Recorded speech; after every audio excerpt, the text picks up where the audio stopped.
Good morning everyone, स्वागत है आपका अपने YouTube channel Vishnu ji bright future academy में। आज मैं आपके लाया हूँ बहुत ही जानदार चीज़। सभी को पता है, सभी के एग्जाम सर पे खड़े हुए हैं, सबको टेंशन हो रही है। तो ये 12th वाले बच्चों के लिए, जी हाँ, क्लास 12th के लिए वीडियो है। ये उनका सीबीएसई बोर्ड का फर्स्ट एग्ज़ाम है। जी हाँ, 20 तारीख को उनका एग्ज़ाम है। 20 तारीख को उनका एग्ज़ाम है हिंदी का। जी हाँ, जो 12th वाले बच्चों का सीबीएसई बोर्ड का 20 तारीख को, यानी कि परसों, कल के बाद, संडे के बाद मंडे को उनका हिंदी का एग्ज़ाम है। तो उनके लिए मैं उनका एग्ज़ाम पैटर्न लेके आया हूँ। जो हमारा हिंदी का पेपर होने वाला है, वो पेपर दिखेगा कैसा, होगा कैसा। तो चलिए बिना टाइम को वेस्ट करे वीडियो को स्टार्ट करते हैं।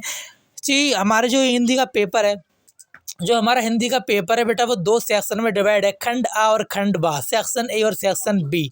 टोटल हमारे पास जो पेपर में क्वेश्चन आने वाले हैं, वो टोटल 14 क्वेश्चन आने वाले हैं, 14 क्वेश्चन आने वाले हैं। जी हाँ, आप देख सकते हो, आपको वीडियो में देख रहा होगा कि सेक्शन ए जो MCQ बेस है, यानी कि सेक्शन ए के अंदर बेटा कमाल की बात यह है, सेक्शन ए 40 नंबर का है और सेक्शन बी भी 40 नंबर का है। यानी कि 40-40 नंबर के 2 सेक्शन, 80 नंबर का पूरा पेपर खत्म। 80 मार्क्स का पेपर, 3 घंटे का पेपर सुनेंगे। क्वेश्चन नंबर 1 जो है वो क्या आने वाला है, अनसीन पैसेज। सुना आपने अनसीन पैसेज? बेटा पैसेज को हिंदी में बोला जाता है गद्यांश। ठीक है, एक होता है गद्यांश, एक होता है पद्यांश। पद्यांश को बोलते हैं कविता और गद्यांश को बोलते हैं जो कहानी टाइप की होती है ना, उस टाइप की कहानी कह लो, आप कुछ भी कह लो, इस तरीके से सुनेंगे। जो क्वेश्चन नंबर 1 आने वाला है बेटा, ये MCQ बेस है। 1 नंबर का एक क्वेश्चन होगा और इसके 10 पार्ट होंगे। ठीक है, मैंने क्या लिखा है वहाँ पर, गद्यांश, पैसेज, अनसीन। टोटल क्वेश्चन कितने होंगे, 1 से लेकर 10 इसके पार्ट होंगे। 1 मार्क्स का ईच क्वेश्चन होगा और एक नंबर के 10 क्वेश्चन, यानी कि क्वेश्चन नंबर 1 आपका 10 नंबर का आएगा, जो कि MCQ बेस होगा। क्वेश्चन नंबर 2 की बात करूँ, इस बार कविता होगी, पोएम होगी, जो कि आपको कुछ लाइनें पोएम की दे रखी होंगी। ये वाली ऐसी पोएम होगी जो आपने अभी तक नहीं देखी होगी, कि अनसीन पोएम है बेटा, अनसीन पोएम जो आपने अभी तक नहीं देखी। लेकिन हाँ, कमाल की बात ये, क्वेश्चन नंबर 2 में आपको ऑप्शन दिया जाएगा अथवा करके, यानी कि आप दोनों में से कोई भी एक चूज कर सकते हैं, काव्यांश 1 या काव्यांश 2। दोनों में से कोई भी काव्यांश आप, यानी कि पद्यांश, काव्यांश चूज कर सकते हो। उसमें आपको 8 पॉइंट होंगे। जी हाँ, 1 से लेके 8 पार्ट होंगे उस क्वेश्चन नंबर 2 के, यानी कि 1 मार्क्स का एक क्वेश्चन, अगेन 8 मार्क्स के 8 क्वेश्चन हो गए ना। तो ये भी हमारा MCQ है। जी हाँ, क्वेश्चन नंबर 2 भी MCQ, क्वेश्चन नंबर 1 भी MCQ। 1 में कोई चॉइस नहीं है, 1 करना ही करना है। क्वेश्चन नंबर 2 में चॉइस है, या तो ऊपर वाला काव्यांश कर लो या नीचे वाला काव्यांश कर लो। क्वेश्चन नंबर 3 की बात करूँ, एक तरह का GK बेस्ड टाइप है बेटा। क्या लिखा है मैंने, ये GK बेस्ड एक क्वेश्चन है। जैसे मान लो न्यूज़पेपर जो होता है, समाचार पत्र, पत्रिका क्या होता है, पत्रिका से क्या मतलब है, संवाददाता जो होते हैं उनका क्या मतलब है, ठीक है, क्या करते हैं, कुछ इस टाइप के क्वेश्चन GK बेस्ड क्वेश्चन पूछने वाले हैं। लेकिन ये भी कमाल का प्लस पॉइंट ये कि ये भी MCQ है। जी हाँ, इसके भी टोटल 5 पार्ट हैं, इसके भी टोटल 5 पार्ट हैं, 1 से लेके 5 तक, जो कि 1 नंबर का एक क्वेश्चन है, तो 5 मार्क्स हो गए। इसके बाद बात करते हैं जी क्वेश्चन नंबर 4 की।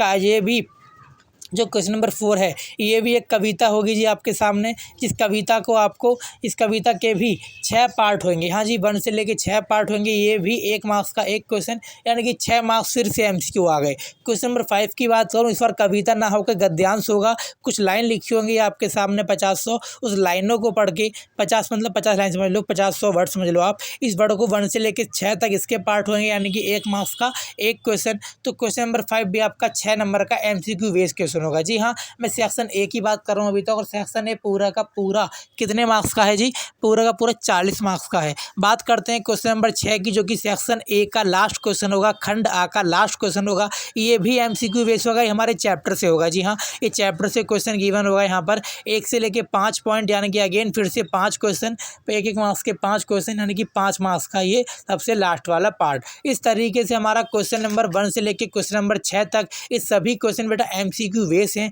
जी हाँ, क्लास 12 हिंदी वाले बच्चों का इतना इजी पैटर्न देख के मैं तो यार शौक होगा कि ये क्या पेपर है, ये कोई पेपर है। 40 मार्क्स मतलब बिल्कुल फ्री के यार, MCQ बेस, कुछ करना ही नहीं है लिखने का। समझ लो कि जो बच्चा फुल तैयारी करके गया है वो बहुत ही जल्दी पेपर खत्म कर सकता है, ऐसा पेपर है। इसके बाद बात करते हैं सेक्शन बी की। जी हाँ, सेक्शन बी में क्वेश्चन नंबर 7 से स्टार्ट होंगे। पहला क्वेश्चन होगा रचनात्मक लेख, यानी कि आप कहते हो बचपन में से एक बोलते थे ऐसे राइटिंग, लिखने वाला। ठीक है, तो आपको यहाँ पे 3 टॉपिक गिवन होंगे। उन 3 टॉपिक में से आपको कोई एक टॉपिक चूज करना है और उस टॉपिक के बारे में कम से कम आपको 120 वर्ड में लिखना है। जी हाँ, 120 वर्ड में लिखना है। और कि जो क्वेश्चन नंबर 7 है वो 5 मार्क्स का हुआ, यानी कि 5 क्वेश्चन में आपको 120 वर्ड में उनका आंसर देना है। और आंसर में लिखना है क्या है, जो पढ़ा होगा आपने एस्से राइटिंग, कोई भी टॉपिक आ गया संस्कृति को लेके, शिक्षा को लेके, एजुकेशन को लेके, आपसे पोल साइंस से संबंधित, हिस्ट्री से संबंधित, उस टॉपिक को आपको वहाँ डिफाइन करना है 120 वर्डों में, जो आपने बचपन में एस्से राइटिंग करी थी, निबंध लिखा था। बात करते हैं क्वेश्चन नंबर 8 की। अगेन ये जो सेक्शन बी है सारा कुछ बुक से दिखने वाला है बेटा, कुछ बाहर से नहीं होने वाला। सेक्शन ए जो था वो अनसीन था, हमने देखा नहीं था आज तक, लेकिन सेक्शन बी सीन होगा, देखा होगा। क्वेश्चन नंबर 8 बात करते हैं। क्वेश्चन नंबर 8 में बेटा कविता के कुछ क्वेश्चन आएंगे बुक से, क्योंकि 3 क्वेश्चन होंगे। कविता जो हमारी बुक में कविता है बहुत सारी, उन कविताओं के क्वेश्चन दे रखे होंगे हमें। कोई भी 3 क्वेश्चन बुक पेपर में आए हैं, जिसमें से आपको 2 क्वेश्चन यानी 2 क्वेश्चन चूज करने हैं। इसका आंसर आपको 60 वर्ड में देना है। जी हाँ, 60 वर्ड में आपको आंसर देना है। और ये जो क्वेश्चन होगा क्वेश्चन नंबर 8 वो 3 मार्क्स का होगा। जी हाँ, 3 मार्क्स का एक क्वेश्चन, 2 चूज करोगे तो 6 नंबर मिलेंगे, यानी कि 2 क्वेश्चन करने के आपको 6 मार्क्स मिलेंगे। इसके बाद क्वेश्चन नंबर 9 की बात करूं तो बड़ा क्वेश्चन नंबर 9 में अगेन आपको 2 क्वेश्चन दे रखे होंगे। ये वाले चैप्टर से होंगे, यानी कि पार्ट से होंगे, कहानियों से होंगे। 2 क्वेश्चन आपको गिवन है, इसमें आपको कोई चॉइस नहीं है। क्वेश्चन नंबर 9 में आपको 9 में आपको 2 क्वेश्चन गिवन है, 2 के 2 ही अटैम्प्ट करने हैं।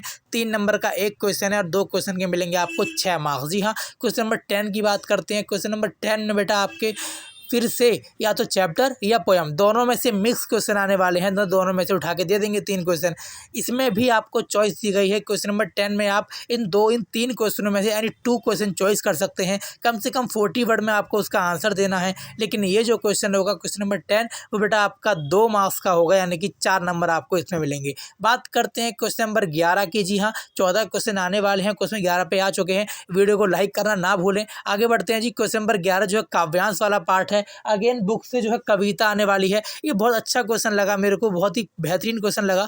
काव्यांश आपको बुक से कोई भी एक कविता उठा के दे देंगे, 4 लाइन, 5 लाइन, 6 लाइन। सपोज आपने पढ़ा होगा उतर आए आलोक तरण, है ना, ये सब आपको पता होगा, मुझे क्या पता। ठीक है जी, इस तरीके के कुछ पोएम में कुछ नाम दिए गए हैं, पोएम में इस तरीके से कुछ लाइन लिखी हुई हैं। ठीक है, तोड़ो तोड़ो तोड़ो, इस तरीके उस पोएम में आपको पता होगा क्या पोएम है, मुझे नहीं आइडिया इस पोएम के बारे में। या कुछ ऐसी पोएम आपको दी जाएंगी 3-4 लाइनें। ठीक है, उन लाइनों को आपको उस लाइनों का प्रसंग लिखना है, उन लाइनों की मीनिंग, लाइनों की व्याख्या आपको लिखनी है, जो कि 6 नंबर की होंगी। प्लस पॉइंट है बेटा 6 मार्क्स का। इतना अच्छा क्वेश्चन, लेकिन हाँ ये कम से कम आपको थोड़ा अच्छे वर्ड यूज करने हैं इसमें लिखते वक्त, और एटलीस्ट 6 मार्क्स का क्वेश्चन है तो 120 वर्ड या 100 वर्ड तो बड़ा लिख ही देना। क्वेश्चन 12 की बात करते हैं। 12 क्वेश्चन में अगेन हमारे जो बुक के अंदर चैप्टर हैं, कहानियां हैं, उस कहानियों में से फिर से हमारे पास 3 क्वेश्चन आने वाले हैं। इसमें 3 क्वेश्चन को हम यानी 2 क्वेश्चन चॉइस करने हैं, 3 में से कोई भी 2 क्वेश्चन करने हैं।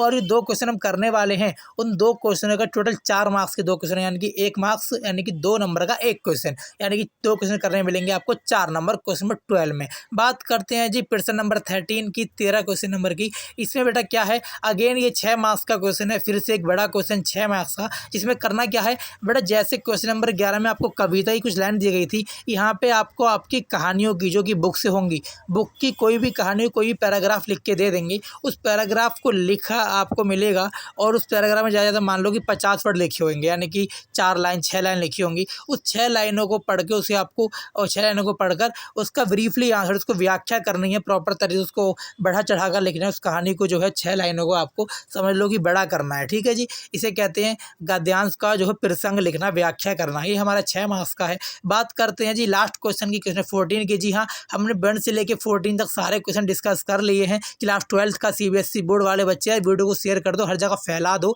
वीडियो, क्योंकि ये वीडियो बहुत ही इंपॉर्टेंट होने वाली है क्लास 12 के बच्चों के लिए, जो बच्चे अभी कल एग्जाम दे के आएंगे, मंडे को एग्जाम दे के आएंगे। टेंशन ना लो यार, आपके पास आज का दिन और कल का दिन है। हाँ, आज तो शिवरात्रि है, मुझे पता है आपका व्रत होगा, कोई बात नहीं, मत पढ़ो, लेकिन यार कल तो बैठ के पढ़ो। 19 तारीख यार, संडे, कल तो बैठ के पूरे दिन पढ़ लो।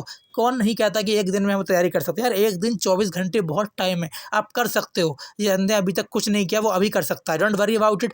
पार्ट करते हैं लास्ट क्वेश्चन की, क्वेश्चन 14 की। इसमें बेटा हमारे बुक के क्वेश्चन नंबर, जो बुक है हमारी, उसमें आपको कोई भी 2 क्वेश्चन गिवन होंगे। कितने क्वेश्चन गिवन होंगे? 2 क्वेश्चन गिवन होंगे। भी एक बड़ा क्वेश्चन होगा जो कि 3 नंबर का होगा। ये बड़ा क्वेश्चन है, हाँ बड़ा ही है, 3 नंबर का है। तो बात करते हैं 2 क्वेश्चन होंगे, जिसमें से आपको केवल 60 वर्ड में उसका आंसर देना है, लगभग 60 वर्ड में आपको आंसर देना है। लेकिन हाँ, इसमें आपको चॉइस है। क्वेश्चन नंबर 14 में जो आपको 2 क्वेश्चन गिवन होंगे पेपर में, उसमें आपको कोई भी एक क्वेश्चन चॉइस करना है। तो आपके जो एग्ज़ाम पैटर्न है पूरा का पूरा मैंने बता दिया कौन सा क्वेश्चन पे क्या लिखा होगा। तो भैया जो 15 मिनट आपको पहले मिलते हैं ना, उसमें आपको क्वेश्चन पढ़ने की ज़रूरत नहीं है। अब आपको पता है पेपर में कौन सा क्वेश्चन क्या लिखा होगा, सीधे क्वेश्चन पेपर आया, सीधे आंसर ढूंढना स्टार्ट करो। अब सेक्शन ए से स्टार्ट कर रहे हो तो सेक्शन ए सीधे आंसर क्वेश्चन पेपर आपके हाथ में आते ही सबसे पहले क्वेश्चन पढ़ा और एमसीक्यू के आंसर ढूंढना शुरू कर दिए। एमसीक्यू सारे टिक लगा के बैठ गए। जैसे ही आंसर पेपर आपके हाथ में आया तो स्टार्टिंग कर दी सेक्शन ए से। आंसर शीट में खंड आ लिखे, सबसे पहले खंड आ लिखा। बेटा याद रहे, हिंदी के पेपर में इंग्लिश का एक भी वर्ड ना चमके। सेक्शन भी आप नहीं यूज कर सकते, ना ए यूज कर सकते हैं। आपको हिंदी के पेपर में खंड आ ही लिखना पड़ेगा। तो आपको वीडियो अगर अच्छी लगी, वीडियो को लाइक शेयर सब्सक्राइब करना ना भूलें। आपको कोई डाउट है इस चीज़ के रिगार्डिंग, मैं आपके लिए ऐसी वीडियो लाता रहूँगा एग्जाम पैटर्न की। कोई डाउट हो तो मेरा पर्सनल नंबर इस फोटो के ऊपर लिखा हुआ है 8368984481। आपसे व्हाट्सअप करके पूछ सकते हैं। और लिंक में हमारा एक और यूट्यूब का चैनल है जो कि हमारा फ़नी चैनल है बेटा। इसमें हम काफ़ी फ़नी वीडियो अपलोड करते हैं। आप चाहे तो इसको सब्सक्राइब कर सकते हो और इस वीडियो को देख के इस वीडियो को प्रमोट कर सकते हो। तो थैंक यू सो मच बेटा। वीडियो अच्छी लगी वीडियो को लाइक करना ना भूलें। Thank you so much.